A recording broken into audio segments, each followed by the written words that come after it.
자, 이번에도 목적이고요. 2012년 9월 고1 인천교육청 18번 문제입니다.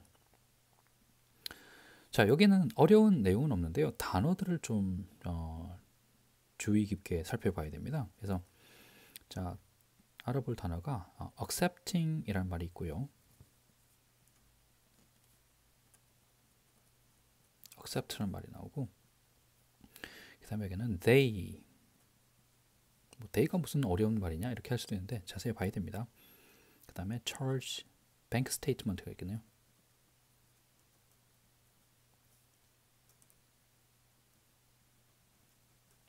그 다음에 charge. 예. accept라는 말은 우리가 흔히 받아들이다, 수락하다.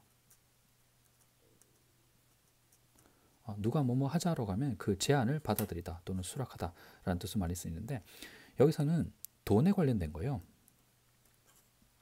돈을 받아주다, 또 수납하다 라는 말을 많이 쓰는데, 아니면 결제하다, 결제를 받다라고 했죠.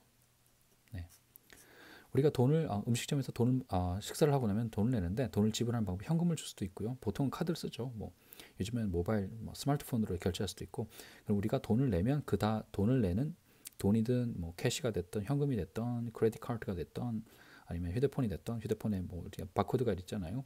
바코드를 찍으면 이제 결제가 되는데, 그런 걸 받아주는 행위 자체를 accept라고 합니다. 돈을 받아주는 행위, 돈이나 크레딧 카드, 지불의 수단으로서 뭔가를 받아들이는 행위를 accept라고 하는 거죠. 제안을 받아들이는 것처럼 마치. 그 다음에 they라는 표현인데, 여기 왜 they가 나오냐면, 잘 보세요. 보면 we purchased 2 tickets, 우리가 티켓 2장을, 표 2장을 샀습니다. 그런데 그 티켓은 came to, 이것도 해야 되겠네요. come to, 금액이 나올 텐데, come to 그 다음에 돈의 금액이 나오게 되면 총액이 전부가 얼마이다 라는 뜻입니다. 우리가 표를 2장을 샀는데 그 표의 2장은 얼마인 44달러였던 티켓을 샀습니다가 되겠죠. 위치가 나왔으니까 이렇게 꾸며주는 말이 될 거고요. 바꿔주는 말이죠. 그래서 come to가 금액이 얼마가 되다 하니까 came to 얼마가 되었다가 되겠죠. 그러면 총 금액이 44달러가 되었던 표 2켓을 표 2장으로 샀습니다 했고요. At the time of the purchase, 우리가 표를 샀을 그 시점, at the time, 그 시점에서는 the attendant는 종업원입니다. At the information desk, 안내소에 information desk에 있었던 그 종업원이 told us, 우리에게 말했는데, they, 갑자기 여기 they가 왜 나오냐 말이에요. 왜냐하면 the attendant는 한 명이라는 말인데 왜 여기 they가 나왔느냐, 왜 안 맞추느냐, 여기는 한 명인데 왜 여기는 복수를 썼냐, 그렇게 생각하실 수도 있어요. 거기까지 생각했다면 공부를 좀 한 거죠, 그죠? 근데 왜 they를 썼냐면, 자, 여기 있네요. 습관적으로 영어에서 회사나 단체가 나오고 나서 그걸 대신하는 말은 they를 씁니다. 회사는 사람이 아니니까 it으로 써야 되느냐, 그럴 수도 있겠지만 it을 쓰지 않고요, they를 씁니다. 그래서 여기 they라는 말은, 잘 보세요. 그 종업원이 우리한테 인포메이션 데스크에 있는, 안내소에 있는 종업원이 우리한테 말을 했는데, they라는 말은 그 뭐라겠죠, 시네마, 극장이 were having some trouble, having some problems, 문제가 좀 있었다라는 겁니다. 그래서 그 직원이 문제가 있었다는 게 아니라 직원이 쓰고 있는 기계라든지 그 회사 전체, 극장 전체가 돈을 받아주는데, 돈을 수납하는데 문제가 있었다는 겁니다. 그래서 여기는 attendant를 가리키는 게 아니라 시네마, 극장을 말하는 거죠. 그래서 회사나 단체를 그 다음에 대신해서 쓰는 말은 it이 아니고 they를 쓴다는 거 알아두면 되고요. credit card payment, 돈을 내는데 credit card, 신용카드로 돈을 지불하는데 accepting, 그걸 받아주는데 문제가 있었다는 거죠. 하지만 however, when I received my bank statement 라는데 statement가 나오네요. state라는 말이 말하다 아니고요.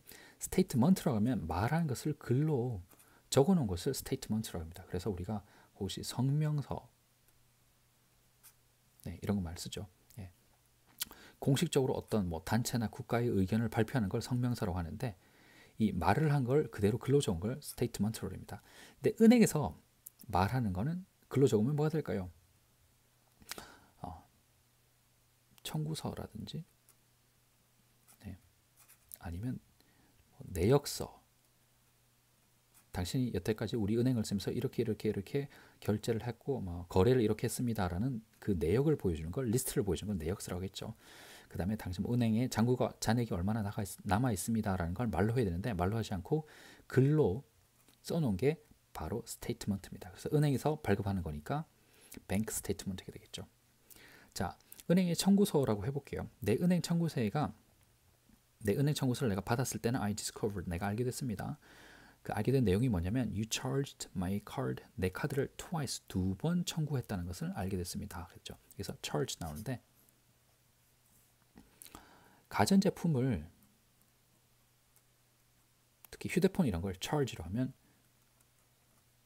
충전하다가 되고요. 그 다음에 후불제, 뭐 전화기라든지, 혹시 외국에서는 후불제 카드를 굉장히 많이 씁니다. 저희 우리나라 같은 경우는 이제 대부분이 선불제고 후불제는 최근에 나오는 개념인데 호주라든지 아니면 뭐 중국이라든지 필리핀이라든지 그 제가 있었던 국가들에서 보면 후불제 카드가 굉장히 많아요. 그래서 여행자들, 외국인들은 후불제 카드 있으면 정말 편하죠. 어디 들릴 필요가 전혀 없으니까 편의점에서 그냥 심카드는 사고 그 다음에 뭐 몇만 원이 몇십 불, 30불, 50불, 100불이 들어있는 카드를 사서 그냥 충전을 하면 됩니다. 핸드폰에다 안내번호 눌러가지고 핀 넘버를 누르면 그대로 그 핸드폰에 심카드에 그 내가 돈을 쓸 수 있는 금액이 100불씩 이렇게 충전이 돼요. 그것도 charge라고 하는 거죠. 그리고 여기서는 어떤 뜻을 쓰냐면 가전제품도 아니고 그 다음에 후불제 카드에다가 뭐 충전하다 돈을 집어넣다라는 뜻도 아니고 여기서는 청구하다 라는 뜻입니다. 돈을 얼마를 내세요. 당신이 이만큼 우리 서비스를 썼으니까 돈을 얼마를 내세요 라고 하는 행동을 청구하다, charge라고 하고요. 내가 청구를 받으면 charge 들어가겠죠. 은행이 나한테 돈을 내세요 라고 하면 이거는 charge가 되는 거고, 나는 은행한테 청구를 받은 거니까 나는 charged가 될 겁니다. 아니면 당신은 청구가 될 겁니다. 그러면 you will be charged, 이렇게 되면 당신은 얼마가 돈 쓴 만큼 얼마가 청구가 될 겁니다 라는 표현이 되겠죠.